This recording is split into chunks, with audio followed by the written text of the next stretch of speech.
With the passing of their team's founder and late owner, Bob McNair, as the backdrop last night, the Houston Texans went out and played as close to a complete game as they've played all season in a 34-17 victory over the Tennessee Titans, functionally ending any chance the Titans have of competing for an AFC South crown in 2018. In a way, the game was the perfect metaphor for McNair himself, who sustained his fair share of hardships during his formative years as a businessman, knocked down and beaten a few times, before becoming a self-made billionaire and miraculously bringing NFL football to Houston. I don't know if there was anything miraculous about this win, but the Texans did dig themselves a 10-0 hole, before stomping the Titans into the ground by the middle of the third quarter. Somewhere, McNair was looking down and loving this night.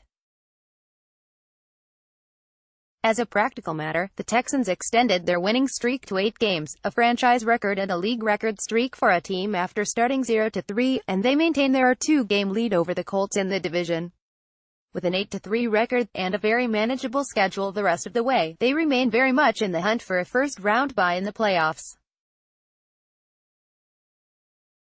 For the Texans, there were contributions from all 3 phases: offense, defense, and special teams, and there were winners and losers.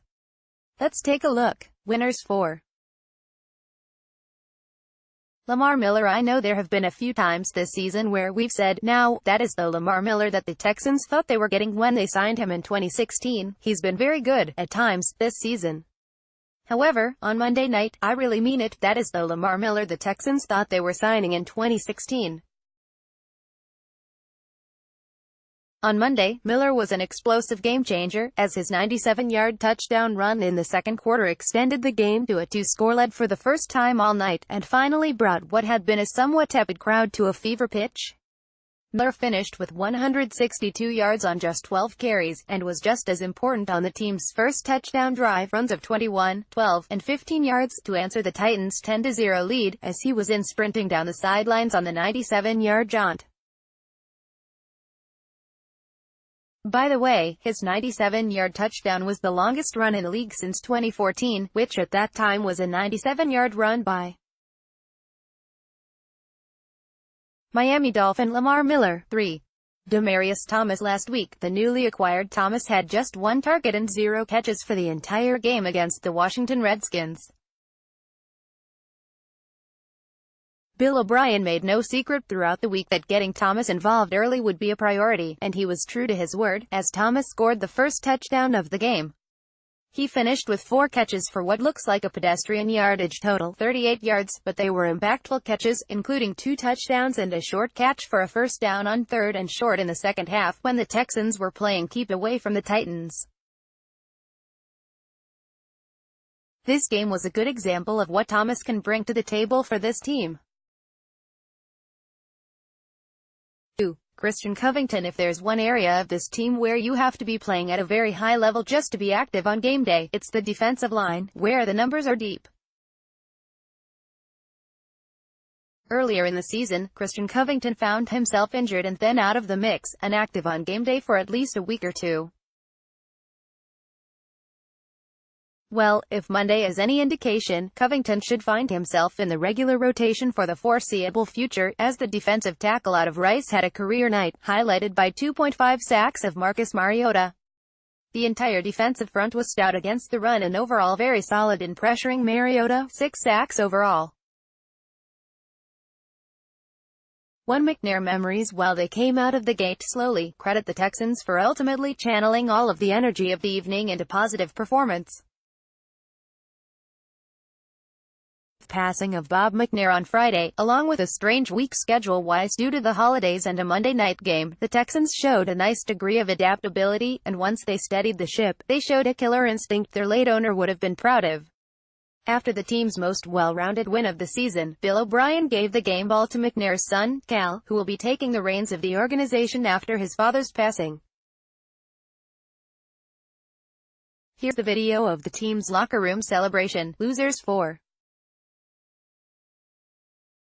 Marcus Mariota. You'd look at Mariota's box score for this game, and if you put your hand over the final score, you'd think he was the quarterback of the team that won by 17 points, 22 of 23, 303 yards, 2 TD passes, and no turnovers. Statistically, that's a phenomenal night. Now, let's get to the nuance of all of it, because that tells a different story.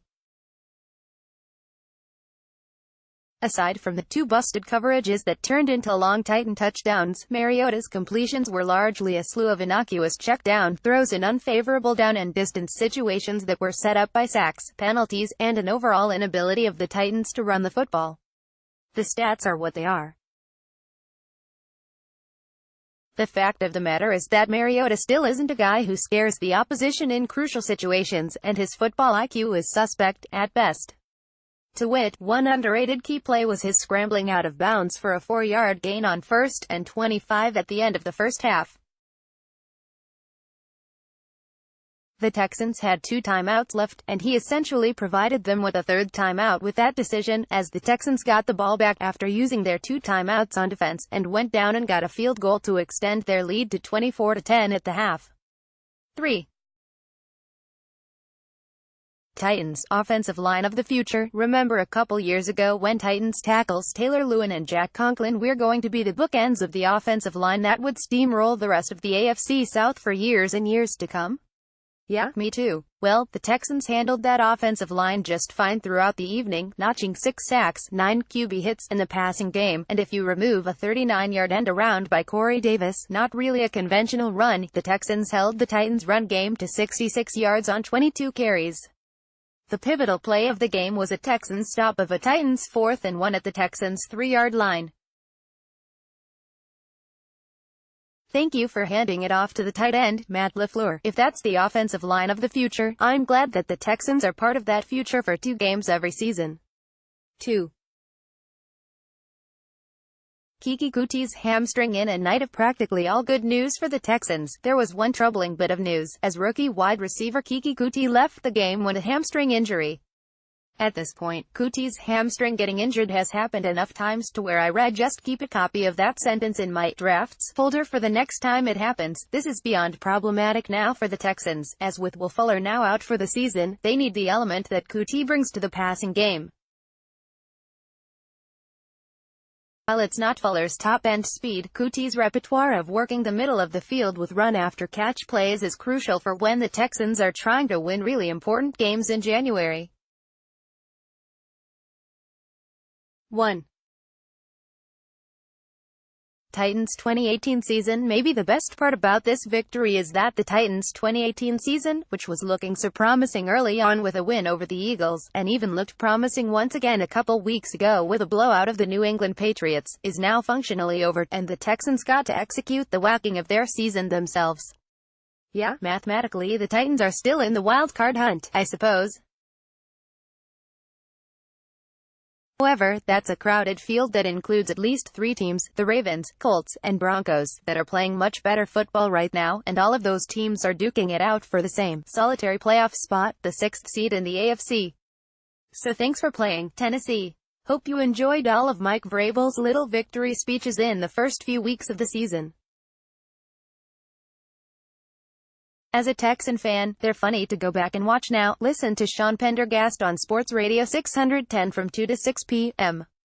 weekdays. Also, follow him on Twitter at http://twitter.com/Sean Pendergast and like him on Facebook at https://www.facebook.com/Sean Pendergast.